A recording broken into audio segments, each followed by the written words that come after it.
She didn't even know why she did it. Something deeper, older, moved her. A passing thought, an instinct, or something far beyond reason. Picture yourself sitting in a quiet cafe. Across the room, a woman glances at you just for a second. It's not flirtatious, not shy, just a quick, penetrating look, as if scanning you instinctively. Then she turns away as if nothing happened. The question is, what just happened in that moment? We like to believe that most human behavior is conscious, rational. But Carl Jung, the Swiss psychoanalyst, argued that what drives us is rarely on the surface. It comes from what he called the collective unconscious, a realm of instincts and archetypes shaped by thousands of years of evolution. And one of the most powerful of these instincts, especially in women, is the impulse to evaluate influence and shape the social and emotional environment. Put simply, the instinct to choose to respond to guide what and who holds value. No one teaches women this. And yet they know. Quietly, precisely. When instinct speaks, watch a 6-year-old girl at play. No one taught her how to attract attention through subtle emotion, not in a seductive sense, but in the realm of social power. She knows how to gain support, to read people, to steer the emotional current around her.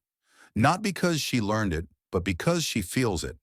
It's an instinct embedded in women over thousands of years, a finely tuned sensitivity to shape their environment for survival. Now observe the boy the same age. He moves through the world more physically, more outwardly assertive. He pushes challenges, competes. He tries to define reality through action. The woman defines it through feeling connection and selection. The feminine does not conquer by force, but by selection. That's her true power. Carl Jung never said this directly, but his theory of the Anima implies it clearly. No one dares say it today in a world striving for gender balance, saying that women have a deep-rooted instinct to socially and emotionally influence is almost taboo. It risks being misunderstood as sexist, manipulative, or outdated. But the reality is more nuanced. This isn't about manipulation, it's about survival. When physical dominance wasn't an option, women evolved along a different path, mastering emotional navigation and psychological precision. A Harvard study found that in mixed-gender work groups, women consistently emerged as emotional regulators, maintaining harmony, reading moods, easing tension. No one told them to. They just did. It wasn't duty, it was instinct. And because of that, many women can't help but act on this instinct, just as men can't easily turn off the urge to conquer or protect. This isn't a question of morality. It's psychology. Instinct is not something you choose, it's something that lives in you. Women don't control this instinct because it's the very thing that has kept them alive since the beginning of time. She flirts not to seduce, but to survive. What if desire is a disguise and seduction was born in fear? Let's go back, way back. Not decades, not centuries, but tens of thousands of years ago. Imagine the prehistoric world, brutal, lawless, raw. Survival wasn't a choice. It was a daily fight against starvation, predators, and your own kind. In that world, physical strength reigned. The male body became a weapon, but the female body had evolved in a different direction, not to conquer, but to endure. And in this endurance, a new form of power was born, influenced through emotional intelligence and selection. For women, the stakes were higher. Pregnancy meant vulnerability. Childbirth meant pain and often death. Their safety, both during and after pregnancy, depended on more than brute force. It depended on how well they could read men, detect danger, and bind themselves to protection, whether emotional, social, or physical. This is where the instinct began, the ability to detect the strongest mate, not just physically, but socially, mentally, emotionally. Who could provide, who could protect, who wouldn't kill them in a rage? These were not philosophical questions. They were survival codes written in blood. And so from this evolutionary pressure, the art of seduction emerged not as manipulation, but as calibration, a kind of radar. Women learned to send subtle signals, test reactions, withdraw, draw, and again, all without language. The smallest gesture, a glance, the tilt of the head, became instruments of navigation in a dangerous world. The birth of emotional strategy. This instinct didn't stop with men. Women had to manage other women too. Female rivalry was real because the stakes were life or death. But unlike men who might challenge one another directly, female conflict evolved to be indirect, strategic, social.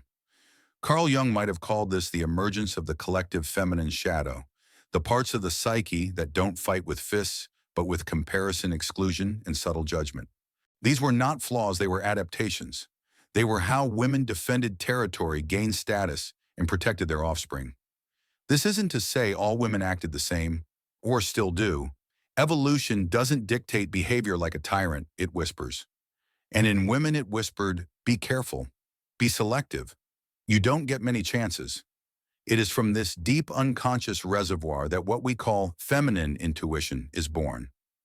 A woman walks into a room and senses tension no one else sees. She detects power dynamics, hidden motives. It's not magic, it's survival memory.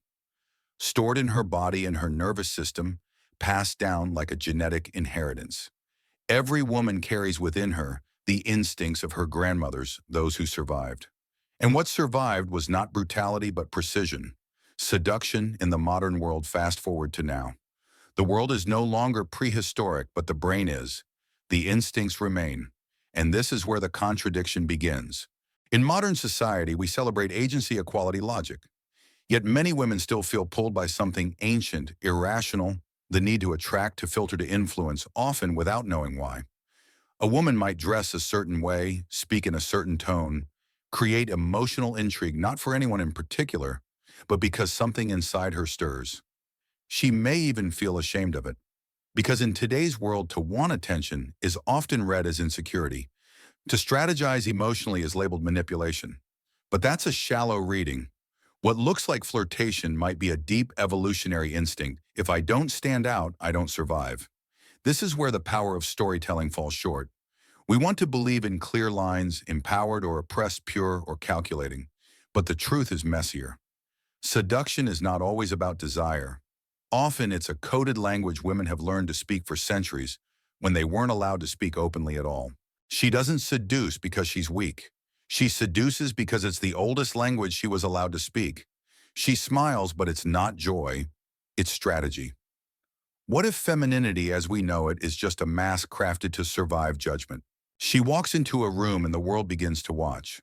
Her posture, her dress, the expression on her face, all silently scanned, judge cataloged. Before she speaks a word, expectations are already pressing down on her shoulders. Be soft, but not too weak. Be confident, but not intimidating. Be attractive, but not provocative. Smile. Always smile. From the moment a girl becomes aware of her own body, she begins to perform. This is not vanity, it's training. Subtle, unspoken, relentless.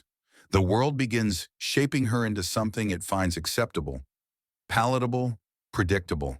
And the most insidious part is this: she starts shaping herself to fit. What does she lose in the process? Carl Jung spoke of the persona, the mask we present to the world, shaped not by who we are, but who we think we're expected to be. For women, this mask is often formed early and worn so long it becomes indistinguishable from the self. She may believe she's being kind, nurturing, composed, when in truth she's been trained to suppress what society finds threatening: her depth, her anger, her power to disrupt. Repressing the wild feminine. The ancient instinct we explored earlier, emotionally driven, strategic, intuitive, never truly vanished, but society feared it. Why? Because a woman who moves by instinct cannot be fully controlled. She doesn't obey logic, law, or even consistency. Her power is internal, and that kind of power unsettles rigid systems. So across centuries, cultures built myths around what a woman should be. The virgin, the good wife, the obedient daughter. These weren't just roles, they were weapons used to silence the chaotic, intuitive, untamable feminine. Women were taught to cut pieces of themselves off: ambition, sexual agency, rage, deep grief, to repress anything that made others uncomfortable. This repression didn't kill the instinct, it just forced it underground. And when the wild feminine is buried, she doesn't disappear, she returns a shadow. In Jungian terms, this means she emerges in unpredictable ways: anxiety, mood swings, passive aggression, or emotional exhaustion. Not because women are too emotional, but because they are emotional beings, forced to constantly filter and edit their emotional truths to survive. She's not unstable. She's over-adapted to a world that keeps telling her to be less. The social performance. Think of how often women are told to be nice. It seems harmless, but niceness is often code for self-abandonment. It means saying yes when she wants to say no. It means smiling when she wants to scream. It means apologizing for taking up space emotionally, physically, intellectually. Many women don't even realize they're performing. It feels natural to comfort others, to soften conflict, to downplay their own desires. But over time, this performance becomes suffocating. She forgets where the performance ends and the person begins. Social media has only deepened this divide. Platforms reward carefully curated personas. Authenticity becomes a brand. Vulnerability becomes a marketing strategy. And the feminine instinct to influence, which once helped women navigate real danger, now turns inward, feeding perfectionism, comparison, burnout. She learns to become everything to everyone until she becomes nothing to herself. So why does she keep the mask? Because the cost of taking it off is still too high. In many spaces, when a woman speaks her mind directly, she's difficult. When she embraces ambition, she's cold. When she expresses sexuality freely, she's dangerous. Even now, even here, the instinct to hide remains strong. Not because she is weak, but because she has learned what survival costs in a world that fears raw femininity. She doesn't wear the mask because she wants to deceive you. She wears it because the world taught her it's not safe to be seen fully. He doesn't hate her. He fears what she awakens in him. What if the greatest battles men face are with the women they silently admire, desire, and resent? He watches her, maybe from across the room, maybe from across years of memory.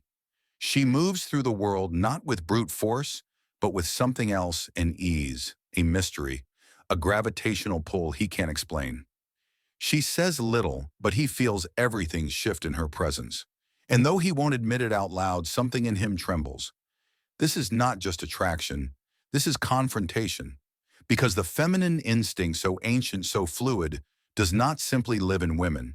It echoes within men too. Carl Jung named this internal presence the anima, the hidden feminine, inside every man. And when a woman's instinct awakens something deep and forgotten in him, he doesn't always feel love. Sometimes he feels shame, or confusion, or rage. Not at her, but at the parts of himself she exposes without even trying. She's not dangerous because of what she does. She's dangerous because of what she makes him feel. The fear of being chosen or rejected. In early human history, it was the woman who chose, subtly, instinctively. Her selection could determine whether a man passed on his lineage or faded into oblivion. That ancient structure never fully disappeared. Even today, many men unconsciously crave being chosen, seen as worthy by the feminine eye. But this also means that many men carry a silent fear. What if I'm not enough? What if I'm invisible? What if she sees through me and doesn't like what she finds? This fear manifests in countless ways. Overcompensation, dominance, withdrawal, obsession. Men build empires, chase success, or disappear into addiction.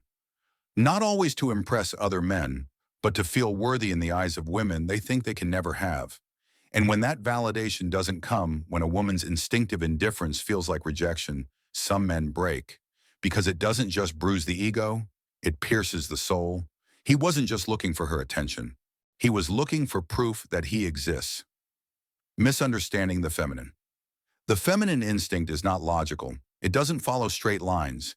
It ebbs and flows. It feels, then withdraws. It says yes with the eyes and no with the silence. For men trained to measure worth through certainty and clarity, this is maddening. She's not lying. She's unfolding. But instead of honoring this mystery, many men try to reduce it, control it, dismiss it as irrational, manipulative, or too much. Why? Because it makes them feel powerless. Because it reveals the limits of their structure-driven minds. And because deep down it awakens a grief they never learned to name, the grief of being disconnected from their own inner feminine. Jung believed that a man cannot be whole until he integrates his anima, the emotional, intuitive, vulnerable parts of himself. But modern masculinity mocks these qualities. So men often project their exiled feminine onto women. They idealize her, worship her, demonize her, or try to possess her. What a man cannot own in himself, he will try to control in others. The silent collapse. And so the cycle continues. A woman moves through the world, guided by instinct she doesn't fully understand. A man observes drawn and disturbed, shaped by desires and fears he can't name. They speak, but not honestly. They touch, but not deeply. They love, but not fully. And in that space between masculine repression and feminine intuition, a silence grows. Not the silence of peace, but of avoidance. Both carry ancient wounds. Neither knows how to bleed aloud. The feminine speaks in symbols. The masculine demands facts. But soul doesn't speak either language. It speaks through ache. Until you make the unconscious conscious, it will direct your life, and you will call it fate. Carl Jung. Why does she confuse him? Why does she fear herself? Why do they both walk through life haunted by emotions they don't understand, by attractions they can't explain, and by reactions they cannot seem to control? Jung believed that everything we suppress, everything we deny, ignore, and exile does not die. It waits. It gathers power in the unconscious. And one day it returns not as memory, but as destiny. This is the nature of the shadow. For both men and women, the shadow is the dark mirror of the self. It holds the instincts we're told are unacceptable, the rage we bury, the desire we hide, the power we pretend not to crave. It is the repository of everything we fear will make us unlovable, and yet it holds the key to our vitality. In women, this shadow often includes the very instinct we've explored, the primal urge to influence, select, attract, and manipulate her emotional surroundings. When society shames this power, it does not vanish. It simply hides under the surface, twisting into self-hatred, envy, anxiety, or disconnection. In men, the shadow is often the anima, the feminine side of their soul intuition, feeling vulnerability, creativity. When repressed, the anima turns against him. He becomes emotionally numb or violently reactive. He may chase women not out of love, but out of unconscious longing for the parts of himself he has lost. The woman he can't stop thinking about is often the version of himself he's never met. The projected lover Jung warned us, when we do not know our inner selves, we project them outward. A man sees a mysterious woman and calls it love, but what he's really seeing is his own anima externalized. He's not falling in love with her. He's falling in love with the image of who he could be if he were whole. This projection creates obsession, idealization, devastation, because no real person can carry the weight of a man's entire unlived life. And yet many women have been asked to do just that, to embody the fantasy, to carry his emotional hunger, to reflect back a version of himself he cannot yet claim. And what happens when she disappoints that fantasy? When she shows her flaws, her own wounds, her complexity, he turns cold, detached, resentful. Not because she changed, but because the mirror cracked and he was forced to see himself. This is the tragedy of unconscious projection. We love not the person, but the story we wrote about them. And when they stop playing the role, we call it betrayal. Meeting the inner other. Healing begins when projection ends. When a woman sees that her instinct to control, to charm, to emotionally steer others isn't evil but wounded. When a man stops blaming women for his chaos and turns inward to meet the feminine within. The anima is not a fantasy, she is real. She lives inside the masculine psyche, waiting to be acknowledged. And when he listens, truly listens, he begins to weep. Not from weakness, but from remembrance. The remembrance of feeling, of softness, of knowing without explaining. Likewise, the shadow within the woman, the wild, instinctive, emotionally intelligent feminine, is not her enemy. It is her source of fire, her buried compass. And until she stops apologizing for her depth, she will always feel like she's too much. She is not too much. She is exactly the size of her unlived truth. Wholeness is not balance. It is integration. Jung never said to kill the ego or become purely spiritual. He said to integrate, to bring the unconscious into the light, to meet our opposites not with fear but with curiosity. For the man, this means embracing his capacity for softness, uncertainty, and emotional truth. For the woman, it means reclaiming her capacity for power, direction, and unapologetic instinct. And for both, it means seeing the other not as threat but as teacher. The woman is not chaos. She is the rhythm the man forgot. The man is not control. He is the structure she buried to survive. The truth is rarely pure and never simple. Oscar Wilde. We live in the age of openness, of public confessions, mass vulnerability, authentic content on every timeline. We talk about trauma, about gender, about power and pain. But still, some truths remain untouchable. This instinct we've been following, this raw, pulsing force within women that senses, selects, and influences, without needing to explain, terrifies modern culture. Not because we don't understand it, but because we do, and we don't know what to do with it. How do you name something that exists beneath language? How do you validate an instinct that doesn't fit within ideologies of equality, fairness, rationality? How do you honor the feminine in its truest form when that form refuses to be reduced, predicted, or controlled? The war between narratives, modern society is built on competing myths. One says we are all the same equal blank slates shaped only by environment. Another says we are nature's children, driven by forces older than thought. But what happens when these myths collide? The woman who flirts effortlessly, not because she wants sex, but because something ancient inside her stirs. She doesn't fit the blank slate theory. She makes the room shift, yet she can't explain why. She's not trying to dominate, but she changes everything. She's not evil, but she's not easily categorized. And so we do the one thing we always do with complexity: we silence it. Not with violence, with language, with ridicule, with labels. She becomes too much. She's manipulative. She's thirsty. She's toxic. Or worse, she's not like other girls. The culture doesn't kill her instinct. It laughs at it. It reduces it to cliché, to meme, to threat. And that is far more effective. When we cannot dominate what we fear, we ridicule it. When we cannot name it, we pretend it's not there. The politics of feeling. We also fear this instinct because it is inherently undemocratic. It is not fair. It is not equal. It doesn't care about your resume, your politics, your intentions. A woman feels what she feels. She may be drawn to a man for reasons she can't explain: as status, presence, energy. Not just kindness, not just safety.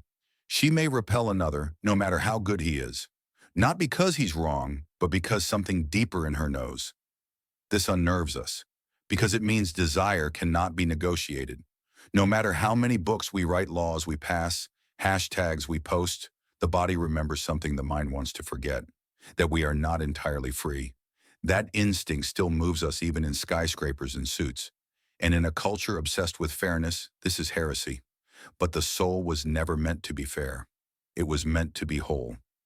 The fear of power that cannot be owned. The deeper truth is this: we fear what we cannot possess. An instinct, true instinct, is unownable. You cannot brand it, program it, legislate it. It comes uninvited, leaves without warning, and operates by laws older than logic. This is especially true for feminine instinct, because unlike masculine power, which we've learned to recognize, monetize, weaponize, feminine power is subtle. It works in silence. It shifts the air. It makes no announcement, yet nothing is the same after it passes. This kind of power cannot be taught in schools. It cannot be bought or forced. It can only be remembered. And that, more than anything, is why we silence it. Because once a woman remembers, once she stops apologizing, explaining, translating, she becomes untouchable. And what cannot be touched cannot be controlled. The woman who does not require validation from anyone is the most feared individual on the planet. Moadisa Najumi. She doesn't raise her voice. She doesn't plead. She doesn't even explain. And yet when she enters, the atmosphere thickens. She has nothing to prove, not because she doesn't care, but because she finally remembers who she is. This is not empowerment as a trend. It's not goddess vibes or an aesthetic. This is sacred reclamation. A woman no longer ruled by fear or performance, no longer bending to make others comfortable, no longer apologizing for her knowing. She has not become someone else. She has returned to who she always was before the world taught her to forget. The instinct is not the enemy. Everything she was told to suppress: her magnetism, her intuition, her power to disturb, to seduce, to influence, was never evil. It was raw signal distorted by a culture that could not hold it. A flame mistaken for fire hazard when it was actually light. Reclaiming the sacred feminine does not mean abandoning reason or rejecting masculine structure. It means embracing paradox, softness with fury, grace with hunger, mystery with precision. A woman reborn in wholeness does not toggle between roles. She embodies contradiction and becomes undeniable because of it. She does not need to dominate. Her presence reorients the room. This kind of woman anchored in instinct, aligned with soul, is rare not because she is extraordinary, but because she is dangerous to systems built on forgetfulness. She cannot be sold products to fix her. She cannot be manipulated with shame. She cannot be molded by external approval. She is no longer seducing anyone. She is calling herself home. The return of the wild Carl Jung knew the soul does not evolve by suppression. It evolves through integration. And that means reclaiming not just the soft, the pure, the socially acceptable aspects of femininity, but also the wild, the dark, the unapologetic. This is the part of the woman that knows without proof, the part that says no without justification, the part that walks away even when it costs everything, the part that sings at midnight, bleeds without hiding, loves with abandon, and disappears without explanation. Not because she's broken, but because she's not afraid to be whole. The sacred feminine is not sweet. She is the storm that clears the land. And what of the man? He too begins to shift? Because once a woman stops asking for permission, a man must ask himself what kind of world he has built on her silence. No longer needed to complete her, he is now free to meet her as a partner, not a captor. He must meet his own anima, his own soul, or forever live in fear of her clarity. When the sacred feminine rises, the true sacred masculine is not threatened. He is summoned. No more translations. This is the moment of awakening, not a revolution, a remembrance of how women once moved freely, of how instincts were honored, not corrected, of how the body was not a battlefield but a temple, of how emotion was not drama but data, of how intuition was not just a feeling but ancient wisdom. The woman who reclaims her instinct reclaims the world, not because she rules it, but because she finally stops shrinking to fit inside it. She no longer translates herself into smaller syllables. She speaks in the full syntax of her soul, and when she does, the world does not collapse. It breathes.